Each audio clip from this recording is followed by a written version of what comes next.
हमारी संस्कृति, हमारे संस्कार सदा रहें हमारे साथ। सब्सक्राइब करें तिलक। मित्र वासुदेव पौंड्रक, बताओ मुझे क्यों बुलाया है? हे द्विविद, तुम तो जानते ही हो, तुम्हारा और हमारा एक ही शत्रु है, ग्वाला कृष्ण। परंतु इस समय एक पागल बूढ़ा हमारे लिए समस्या बन के खड़ा हो गया है। उसने हमारे सेनापति दुर्धर की हत्या कर दी है। एक बूढ़े ने वीर सेनापति दुर्धर की हत्या कर दी? वो बूढ़ा अवश्य है, परंतु महामायावी और महाशक्तिशाली है, इसलिए वो अपने आप को हनुमान कहता है। पवन पुत्र हनुमान? हाँ मित्र, और हमारी महारानी को भी यह भ्रम हो गया है कि वो पागल बूढ़ा पवन पुत्र हनुमान है। हाँ, हनुमान। ये मेरा भ्रम नहीं है। नहीं नहीं, आप सब अपने मन से यह भ्रम निकाल दो कि हनुमान जीवित है। यदि वो जीवित होता तो मैं उसकी चिता जला देता।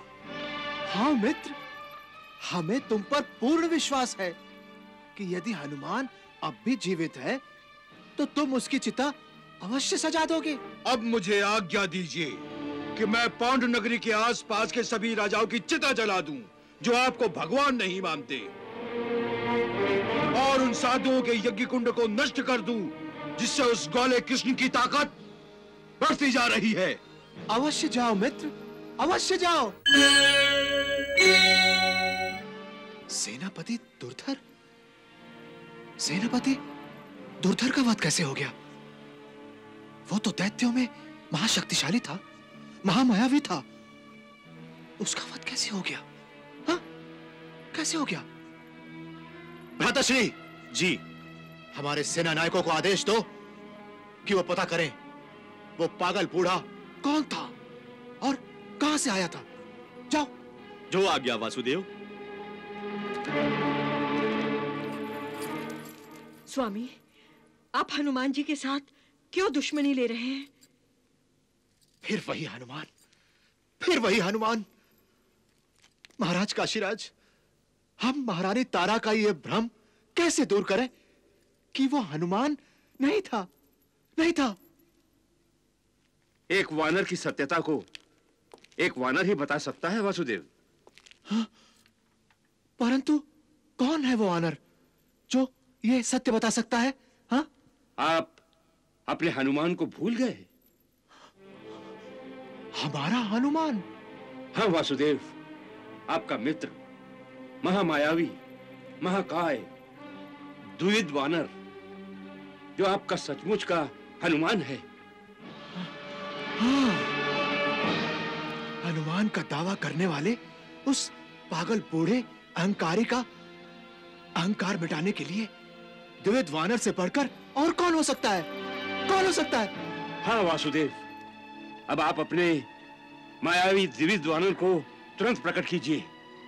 हमारा हनुमान द्विविद वानर? हाँ। मित्र द्विविद, हम वासुदेव पौंड्रक तुम्हें प्रकट होने की आज्ञा देते हैं। प्रकट हो द्विविद, प्रकट हो।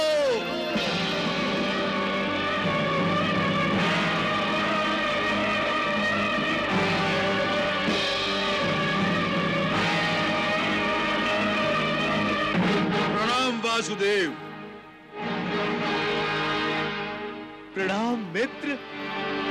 प्रणाम मित्र काशीराज। प्रणाम द्विविद वानर।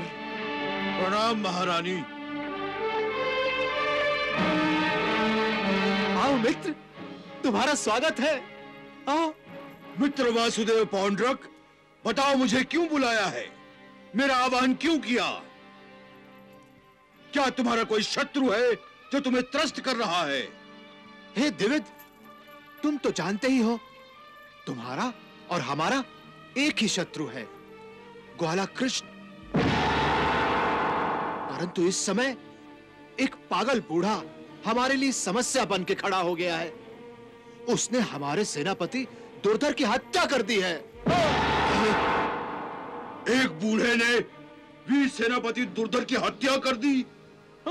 हाँ, वो बूढ़ा अवश्य है, परंतु महामायावी और महाशक्तिशाली है, इसलिए वो अपने आप को हनुमान कहता है। पवन पुत्र हनुमान? हाँ मित्र, और हमारी महारानी को भी यह भ्रम हो गया है कि वो पागल बूढ़ा पवन पुत्र हनुमान है। हाँ, हनुमान।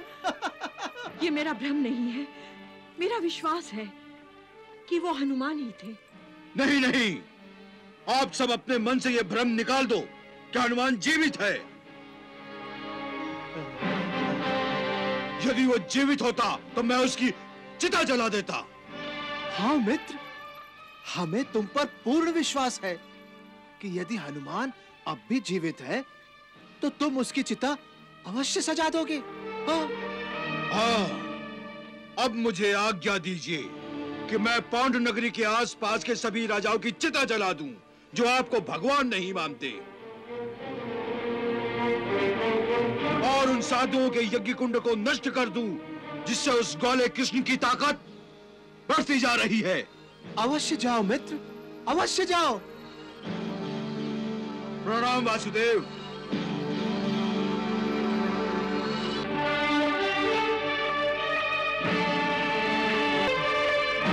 चलो काशीराज। मुझे भय लगने लगा है स्वामी। साक्षात हनुमान जी ने आपको जो संकेत दिए हैं, आप उन्हें महत्व नहीं दे रहे। आप वासुदेव श्री कृष्ण को भगवान मानिए। महारानी, चिंता न कीजिए महारानी, वो ग्वाला हमारा बाल भी बांका नहीं कर सकता। स्वयं वासुदेव पौंड्रक परम प्रतापी हैं और द्विज जैसे सामर्थ्यशाली और शौर्यशाली महावीर हमारे मित्र हैं। चलो काशीराज।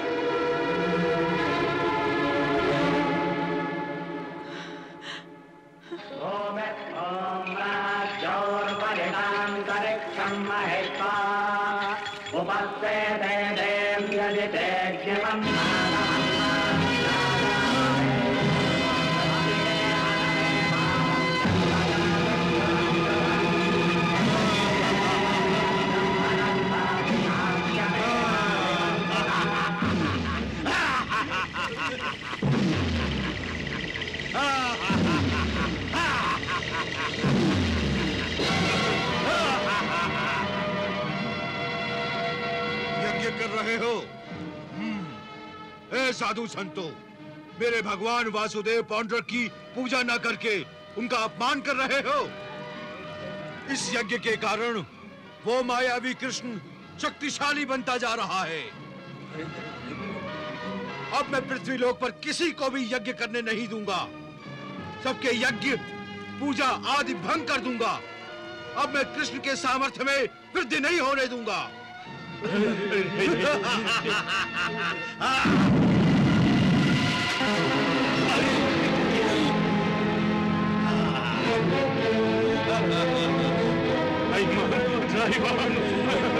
जिस कृष्ण ने मेरे मित्र नरकासुर का वध किया है, मैं उसका वध और उसके भाई बलराम दोनों का वध करूंगा।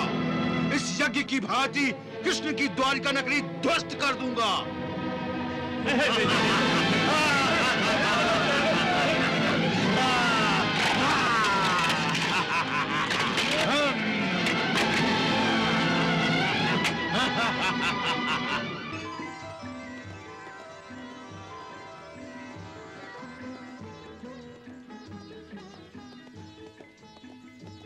सारथी, क्या चींटी की गति से रथ चला रहे हो तुम? जरा तेज चलाओ। कितने दिनों के बाद तो मैं इंद्रप्रस्थ से द्वारिका लौट रहा हूं। अपने कन्हैया से मिलने के लिए बहुत व्याकुल हूं मैं। उसे गले लगाने के लिए तड़प रहा हूं। रथ की गति बढ़ाओ। जो आज्ञा दाऊ भैया। और तेज, और तेज। सारथी रथ रोको, रथ रोको सारथी।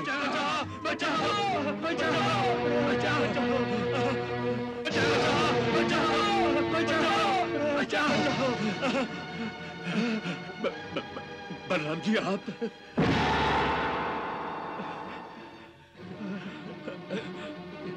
प्रणाम महात्मन। यह सब क्या है? क्या हुआ? आप लोग इतने भयभीत क्यों हैं? क्या बात, आप किससे भाग रहे हैं? कोई पापी आप पर अत्याचार कर रहा है? हाँ, ये सब पापी पौंड्रक का प्रकोप है। पौंड्रक? कौन है ये दुष्ट? वो दुष्ट अपने आप को भगवान समझता है, मगर हम उसे भगवान कैसे समझ ले? वो झूठा है, इसलिए हम उसकी नगरी को छोड़कर दूर दूर पर्वतों पर तपस्या करने चले गए थे। परंतु वहां भी उसके पापी दुष्ट सैनिक हमारे सिरों पर तलवार लेकर पहुंच गए। हम किसी तरह अपने प्राणों को बचाकर भागे हैं, परंतु पौंड्रक का सेना नायक किसी श्राप की भांति हमारे पीछे पड़ गया है। हमें बचाइए बलराम जी, हमें बचाइए, हमें बचाइए, हमें बचाइए बलराम जी।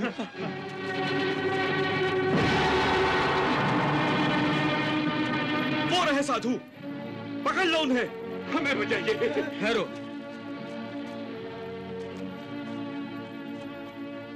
हे दानव, इन साधुओं पर क्यों अत्याचार कर रहे हो तुम? हम वासुदेव पौंड्रक के आदेश का पालन कर रहे हैं। इन मूर्खों ने उन्हें भगवान मानने से इनकार कर दिया है। पौंड्रक? वासुदेव भगवान? ये क्या अनाप शनाप बक रहे हो तुम? वो भगवान कैसे हो सकता है? ओ, तो तुम भी नास्तिक हो? वासुदेव पौंड्रक को ईश्वर नहीं मानते? सैनिकों, इन साधुओं के साथ साथ इस युवक को भी बंदी बनाकर ले चलो। हे अत्याचारी, मैं बलराम हूं, बलराम। मैं तुम्हें आदेश देता हूं, तुरंत और चुपचाप अभी यहां से लौट जाओ, वरना। आदेश? और हमें? अरे मूर्ख, हम केवल वासुदेव पौंड्रक के आदेश का पालन करते हैं। बलराम, तुम्हें डरने की कोई आवश्यकता नहीं। वासुदेव पौंड्रक भगवान है, भगवान। उनका प्रकोप जितना भयंकर है, उनकी दया भी उतनी ही विशाल है। यदि तुम उनके चरणों में माथा रगड़कर अपने प्राणों की भीख मांगोगे, तो वो अवश्य तुम्हें जीवन दान दे देंगे। मूर्ख दानव! सैनिकों, इसे भी जंजीरों से जकड़कर ले चलो।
कन्हैया,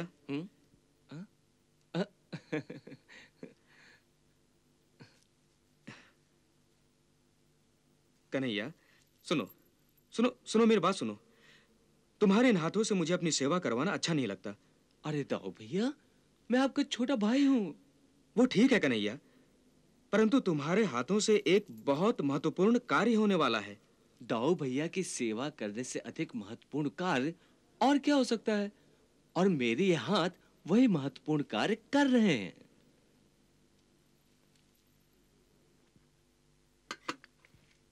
दाऊ भैया, मुझे अभिमान है कि आप जैसा परम बलिशाली महावीर मेरा बड़ा भाई है।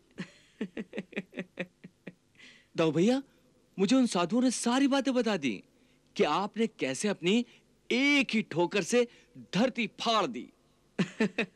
वाह वाह दाऊ भैया वाह। काश मैं वो अलौकिक दृश्य देखने के लिए आपके साथ वहां होता।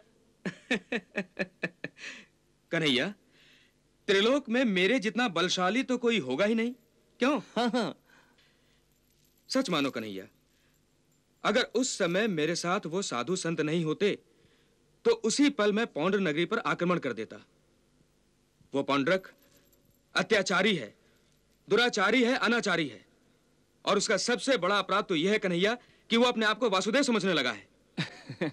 दाऊ भैया, तो समझने दीजिए। समझने दूं? हाँ दाऊ भैया, यदि कोई लोमड़ी शेर की खाल पहन ले तो लोमड़ी शेर नहीं बन जाती है। तुम बिल्कुल सत्य कह रहे हो कन्हैया। हाँ दाऊ भैया, सारे संसार को अपने अधीन करने की लालसा जब किसी मनुष्य को अपने अधीन कर लेती है तो वो अपने आप को भगवान समझने लगता है। और मनुष्य के साथ ऐसा केवल इसलिए होता है दाऊ भैया क्योंकि ईश्वर ने मनुष्य को उत्तम बुद्धि प्रदान करके उसे सारे प्राणियों में सर्वश्रेष्ठ बनाया है। और अपने आप को भगवान समझने वालों को ठीक करने के लिए उसी ईश्वर ने मुझे बल प्रदान किया है। क्यों कन्हैया?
तुमने वासुदेव पौंड्रक को भगवान न मानकर बहुत बड़ा अपराध किया है और तुम उस ग्वाले को वासुदेव समझते हो। तुम्हारा ये अपराध क्षमा योग्य नहीं है। मैं इसका दंड तुम्हें अवश्य दूंगा। मैं सर्वशक्तिमान हूं। मेरे जैसा बलवान त्रिलोक में कोई नहीं। तुम मेरा कुछ नहीं बिगाड़ सकते हो, परंतु मैं तुम्हारा सब कुछ बिगाड़ सकता हूं, सर्वनाश कर सकता हूं। कृष्ण को वासुदेव समझने के अपराध में मैं तुम्हारी नगरी जलाने आया हूं, उजाड़ने आया हूं। जो कृष्ण का मित्र है वो मेरा शत्रु है, और जो वासुदेव पौंड्रक का मित्र है वो मेरा मित्र है। कृष्ण ने मेरे परम मित्र नरकासुर का वध किया था, मैं भी उसके सारे मित्रों का वध करूंगा। हे राजा, बोल, वासुदेव पौंड्रक की जय हो। वासुदेव श्री कृष्ण की जय हो। जय हो। सैनिकों, मारो इसे।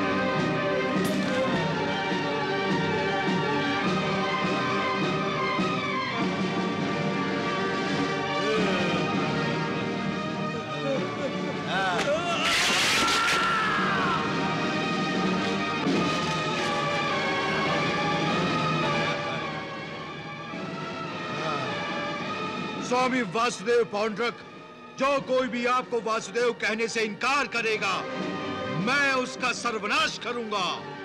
ये मेरा वचन है स्वामी कि मैं अपने बाहुबल से कृष्ण को भी आपको वासुदेव कहने पर विवश कर दूंगा। कृष्ण का सर भी आपके चरणों में झुका दूंगा, अवश्य झुका दूंगा। प्रभु, प्रभु, इस द्विविध वानर का अहंकार तो देखिए। निहत्थे लोगों पर अत्याचार करके अपने आप को बड़ा बलवान समझ रहा है। और तो और वो इस गुमान में पड़ गया है कि वो आपको भी इतना विवश कर देगा कि आप भी पौंड्रक को वासुदेव कहने लगेंगे। क्या बात है प्रभु? इतना होने पर भी आप केवल मुस्कुरा रहे हैं।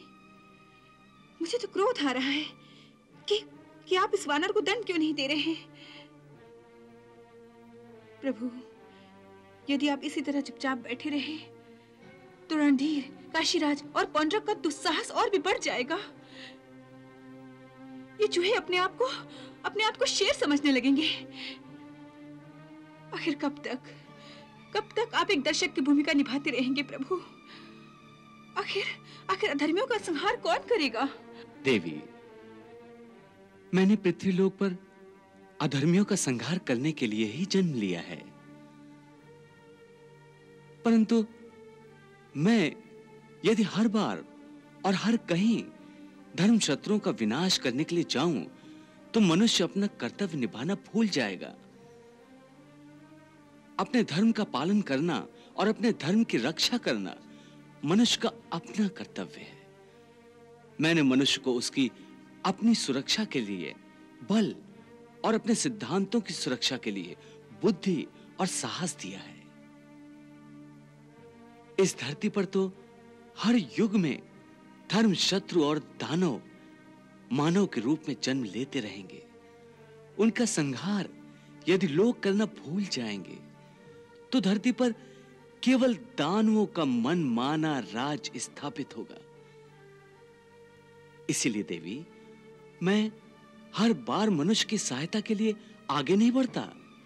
इस तरह मैं पूरे मानव समाज को कर्म का पाठ पढ़ा रहा हूं। परंतु जब अधर्मियों से धर्म ही संकट में आ जाएगा तो मेरी सहायता किसी न किसी रूप में धरती पर अवश्य पहुंचती रहेगी। क्षमा करें प्रभु, पर व्यक्ति चरित्र के उत्तम स्तर तक कैसे पहुंच सकेगा? इसका ज्ञान उसे कैसे मिलेगा? देवी, मैंने अलग अलग युग में अलग अलग अवतार लेकर उत्तम मानव चरित्र के पद चिन्ह समय की रेत पर छोड़े हैं।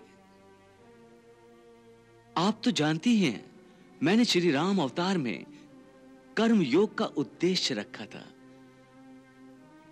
और श्री परशुराम के अवतार में मैंने यह दिखाया था कि क्षत्रियों के अत्याचार के विरुद्ध एक साधारण और सामान्य मनुष्य भी हथियार उठा सकता है। और कृष्ण के रूप में मेरे इस अंतिम अवतार में व्यक्तिगत और सामाजिक संदर्भ में शिक्षा के शेष पाठ भी मनुष्य को पढ़ाना चाहता हूं कि मनुष्य के जीवन में अर्थ, काम और मोक्ष का जितना महत्व है उतना ही महत्व धर्म, न्याय और सत्य की प्राप्ति का है। किसी भी मानव का जीवन इनसे अधिक मूल्यवान नहीं है। जब मनुष्य इनकी सुरक्षा के लिए अपनी जान हथेली पर रखकर अधर्मियों से युद्ध करना सीख जाएगा, तब मुझे इस पृथ्वीलोक पर फिर कभी मानव का अवतार लेने की आवश्यकता नहीं रहेगी। देवी, कोई भी राज्य धर्म, नीति, न्याय और सत्य के स्तंभों पर टिका रहता है और उनमें से यदि कोई भी स्तंभ टूट जाता है तो वो राज्य रेत की दीवार की भांति गिर जाता है। तो क्या पौंड्रक के साम्राज्य का भी अंत होगा? यदि वो धर्म के रास्ते पर वापस नहीं आया तो यह परिणाम अनिवार्य है, अटल है देवी।